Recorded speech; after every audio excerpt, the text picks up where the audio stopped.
बिहार के भागलपुर में भ्रष्टाचार का पुल नदी में समाया तो बालासुर में 51 घंटे के अंदर ट्रैक को ठीक करके रेल सेवा को बहाल किया गया। बड़ी खबर आपको दे दें, रेल हादसे की वजह से खराब हुए ट्रैक को ठीक कर लिया गया है।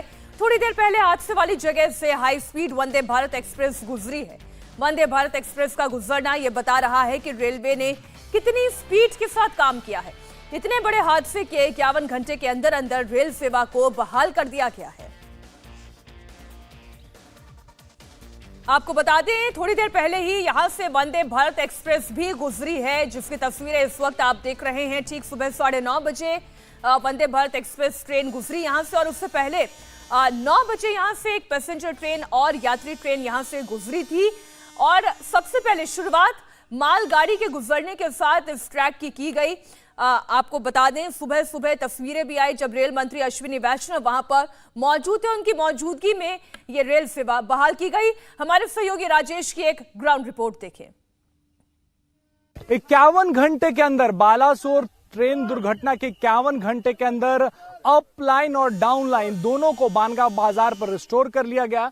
रिस्टोरेशन के बाद से कई ट्रेनें जो है वो गुजर चुकी हैं, लेकिन इस वक्त जो हम तस्वीर आपको दिखा रहे हैं उस अपलाइन की तस्वीर दिखा रहे हैं, जिस पर 2 जून की शाम को बड़ा एक्सीडेंट हुआ था और करीब 300 के करीब लोगों की जान गई थी।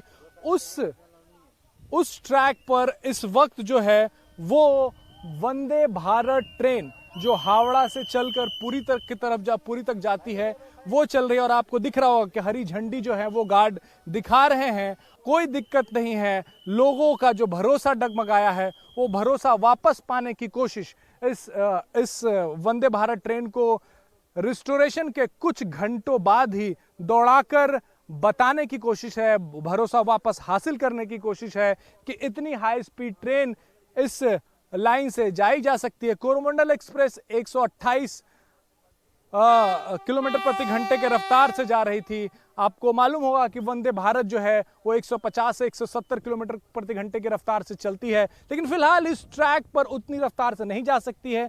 स्लो स्पीड में ट्रेन को मूव करने की हिदायत जो है वो दी गई है। और वंदे भारत ट्रेन देखिए, इसी जगह पर जिस जगह से ये ट्रेन गुजर रही है उसी जगह पर 2 जून को बड़ा भीषण हादसा हुआ। सैकड़ों लोगों की जानें गई हैं, लेकिन रेलवे पर भरोसा जो है, रेलवे जो देश की जान कही जाती है, आपको अगर एक जगह से दूसरी जगह जाना है इस देश में तो रेलवे सबसे पहला ऑप्शन होता है। और इस एक्सीडेंट के बाद से कम से कम इन ट्रेन में सफर करने वाले लोगों के चेहरे पर तो वो दिक्कतें, वो परेशानियां, वो डर तो नजर नहीं आ रहा है। लोग बड़े इत्मीनान से, बड़े निश्चिंत होके इस ट्रेन में बैठकर उसी जगह से सफर कर रहे हैं, उसी रेलवे लाइन से निकल रहे हैं जहां पर बड़ा भीषण हादसा था।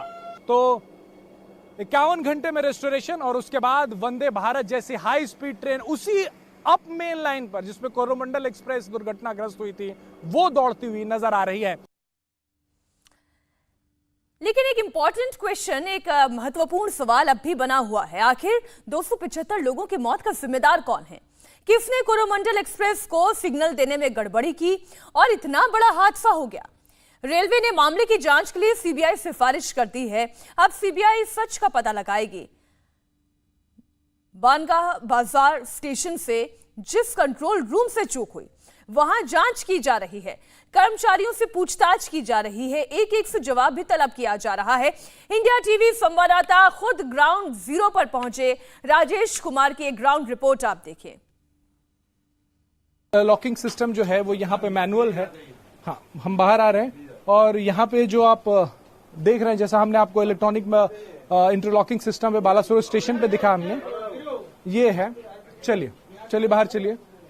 तो ये बानगा बाजार स्टेशन है और जैसा कि हमें बालासोर स्टेशन से पता चला कि ये स्टेशन ही जिम्मेदार था। ये जो स्टेशन मैनेजर का केबिन है वो उसकी जिम्मेदारी थी इंटरलॉकिंग मनूवर करने की, इंटरलॉकिंग की जिम्मेदारी उसकी थी। यहां से गलती हुई है, कहीं और से गलती हुई है, इसी की जांच चल रही। फिलहाल यहां कोई बात करने वाला है नहीं, कोई भी जिम्मेदार शख्स जो बता नहीं रहा है। लेकिन बालासोर से हमें जो पता चला था वो इसी जगह के बारे में पता चला था कि यहां जो इंटरलॉकिंग सिस्टम है उसी के जरिए वहां जो जिस जगह पर कोरोमंडल एक्सप्रेस ने मेन लाइन छोड़ा है और लूप लाइन पे वो आई है, उसकी जिम्मेदारी यहीं पे होनी। सर यहीं से होना था ना, वो तो यहीं से होना था ना, वो जो मेन लाइन से लूप लाइन पे आई है कोरोमंडल एक्सप्रेस, उसकी इंटरलॉकिंग तो यहीं से होनी थी। हाँ हाँ हाँ? हाँ हाँ? हाँ यही हुई है यहाँ से इंटरलॉकिंग, चेंज किया गया उसका। पता नहीं, वो हम नहीं थे उस समय। उस समय कौन था यहाँ पे? हम नहीं जानते। हम एथी में आए हैं, क्या बोलते हैं, रिस्टोरेशन में आए हैं। हाँ। हमको नहीं पता है, स्टेशन मैनेजर कौन है यहाँ पे? पता नहीं। यहाँ पे देखिए नाम लिखा होगा स्टेशन मैनेजर का। इस वक्त यहाँ पे SK Patnaik SMR station manager जो हैं वो यहाँ पर इस वक्त कार्यरत हैं, लेकिन फिलहाल यहाँ पे कोई बात करने को तैयार नहीं है। बानगा बाजार जो स्टेशन है वहां पे कोई बात करने को तैयार नहीं है। जिन लोगों से आप बात करें वो तो या तो वो कह रहे हैं कि वो CFSL की टीम, ये इस वक्त जो अंदर गए हैं CFSL की टीम, इस वक्त आप जो अंदर देख रहे हैं, आप फोटोग्राफ्स खींचते हुए CFSL की टीम आपको नजर आएगी। CFSL की टीम भी यहाँ पे पहुंची है और फोरेंसिक जांच यहाँ पर रेलवे की तरफ से की जा रही है। बानगा बाजार स्टेशन है, फोरेंसिक टीम के लोग यहाँ पे पहुंचे हैं, यानी कि जांच अभी तक पूरा नहीं हुआ है और उसी जांच को पूरा करने के लिए इस वक्त CFSL की टीम है यहाँ पे, रेस्टोरेशन की टीम है, और जिनकी जिम्मेदारी है यहाँ पर जो बैठते हैं, जो लोग यहाँ पर इंटरलॉकिंग, जिनकी जिम्मेदारी है इंटरलॉकिंग मनूवर करने की, जिनकी जिम्मेदारी है वो भी यहाँ पे मौजूद है। हालांकि बात करने से मना कर रहे हैं। दूसरा मैं आपको वो बोर्ड दिखा दूं बानगा बाजार का कि कहां से इंटरलॉकिंग मेन लाइन और लूप लाइन, वो उससे आपको समझ में आएगा। अप मेन डाउन मेन दोनों आपको दिख रहा होगा और वहीं से कॉमन लूप लाइन भी आपको लिखा हुआ दिख रहा होगा।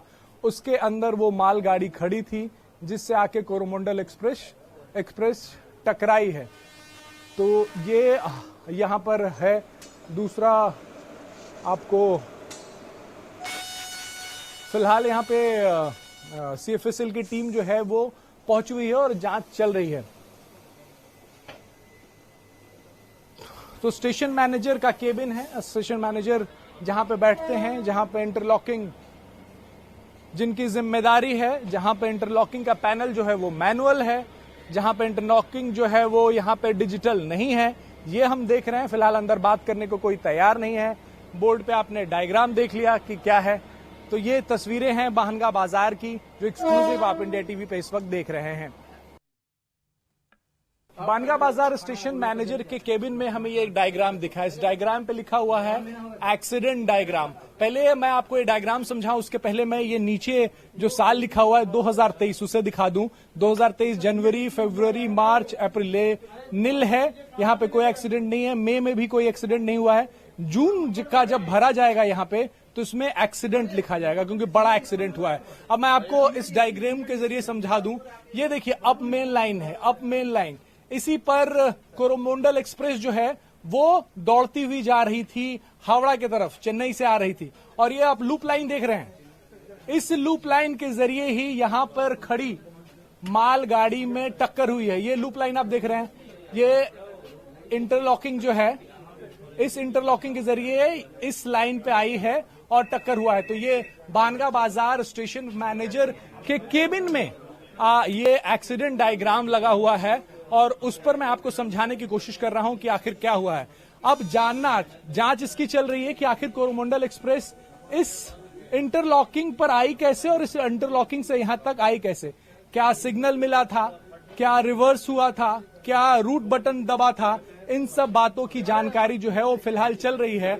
यहाँ पर FSL की टीम भी मौजूद है और चलिए ठीक है, हम लोग बाहर जा रहे हैं, काम कर लीजिए आप लोग। तो यहाँ फिलहाल जांच चल रही है और पुलिस रिक्वेस्ट कर रही है बाहर जाने के लिए।